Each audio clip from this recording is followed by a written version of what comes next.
สบายดีจ้าพี่น้องทักทายสบายดีวันจันทร์มือนี่สร้างเพิ่นมาเหตุงานมือที่สองพี่น้อง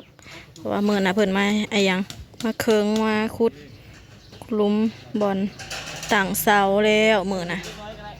แล้วก็วันนี้มันมีงานขาวดำในบ้านเนาะเพิ่นจะยุดไป1 วันมื้อนี้เพิ่นก็เริ่มมาเฮ็ดอีกต่อเติมครัวพี่น้องจ้าเพราะว่ายามฝนตกกะคือครัวเฮาอยู่ในเฮาก็ใส่ชั่วคราวซื่อๆเนาะบัดนี้เฮาก็สิออกมาเฮ็ดอยู่นอกเวลาฝนตกก็มีบ่อนจอดรถจอดล้างบ่อนดังไฟหนึ่งข้าวหนึ่งน้ำเนาะถ้างบเฮาจักสิพอซำใดบางที่เฮาก็สิเอียงมุงไว้ซื่อๆพี่น้องขึ้นโครงมุงหลังคาไว้เนาะบางทีงบยังสิบ่พอในการเทพื้นเฮาก็สิตั้งเสาอย่างขึ้นโครงมุงหลังคาแล้วก็เทคานไว้เนาะยันงบบ่พอเพราะว่าดาสิตีฝ้าห้องนอนแน่กับปานนั้น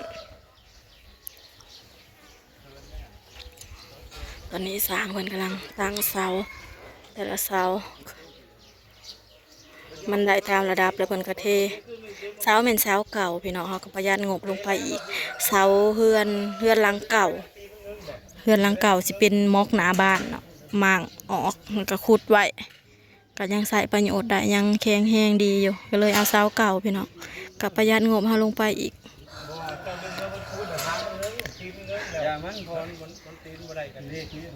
อากาศมื้อนี้เช้าลมเลย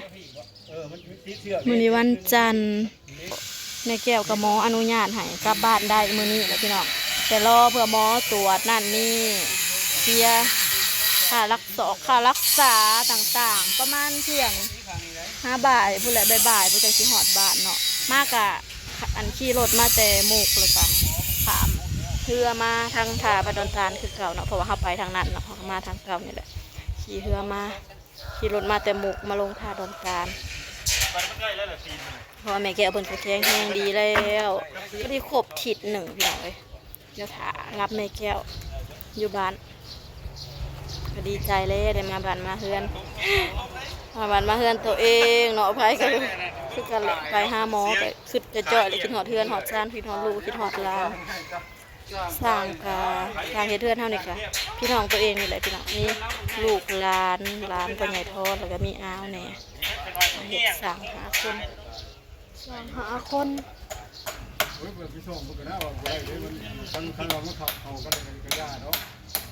ต่อเติมครัวคือสิเบิดเลยแหละบัดนี้พี่น้องยังแต่ทางในก็คือเบิดหลังก็ยังหลายอย่างอยู่ยังตีฝ้าเบิดหลังแล้วก็ปูกระเบื้องแล้วก็อีหยังแต่งเนาะตบแต่งทั้งหน้าแต่งบัวแต่งทั้งหน้าแล้วก็แต่งห่อเพื่อนยังหลายอย่างทาสีโอ้ยังหลายแนวยังหลายแสนกว่าสิแล้วเฮาก็เฮ็ดคอยเฮ็ดไปนี่แหละอยู่ไปเพราะว่าบ่มีคนหาเงินเนาะเสร็จก็ประมาณน้อยนึงก็ประมาณเพียงนี้เนาะแค่ตารางเล็กเอาอย่างโลจังบ่อัพนี่แล้วมันมีกลางนาให้นี่เนาะ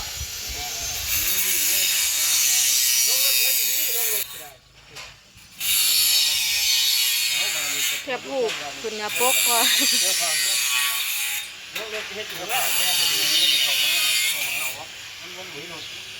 ถ้ากลับมาแต่หงสีพี่น้องเริ่มสีขาววันแรกเขาสีแล้ว2 กระสอบยัง3 กระสอบให้น้องขาวสีเพราะเขาไปสวยถ้ากลับมาแต่หงสีแล้วก็ไปทำน้องมะนาวเลยองค์เย็นมาตอนนี้อยู่เขาไปหาเห็ดกินเขาเริ่มฮอนเลยเด้อมื้อนี้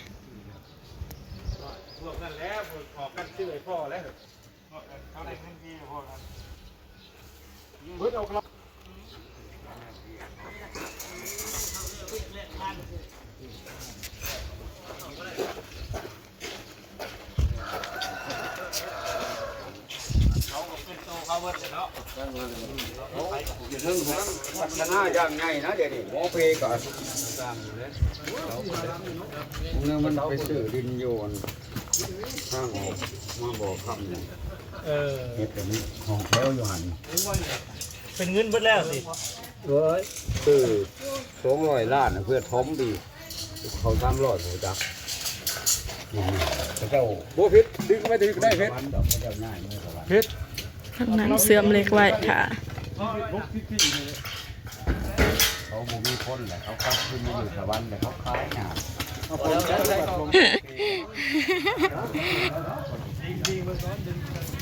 าซื้อแล้วโว้อยู่ได้เป็นไร เรียกไรก็เห็นได้นะมีกับไรไว้ ขายแต่ใจก็ไล่ไว้นะอันนี้ขายเดี๋ยวทำงานแล้วคือเก่าก็ขึ้นไปลงเลยเลี้ยงอันที่ผมคนผ่านอยู่ ขนส่งขนส่ง เขาห้องมันจองไว้ตอนเขาสั่งเรื่อยๆนะเติมนอกบ้านนี่เยอะต้อง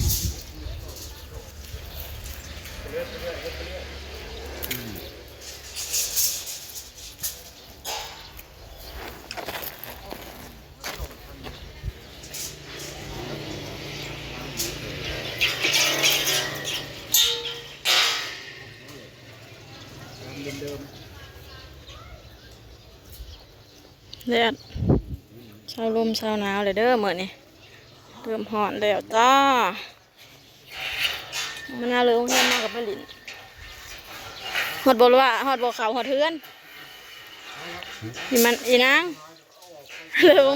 ไปหมู่เลย ลิ้นน้ำเอื้อยเพิ่นบ่เลยชื่อขนมห่อใหญ่ห่อหนึ่ง ใช่แบบมันได้บุหรี่หลวง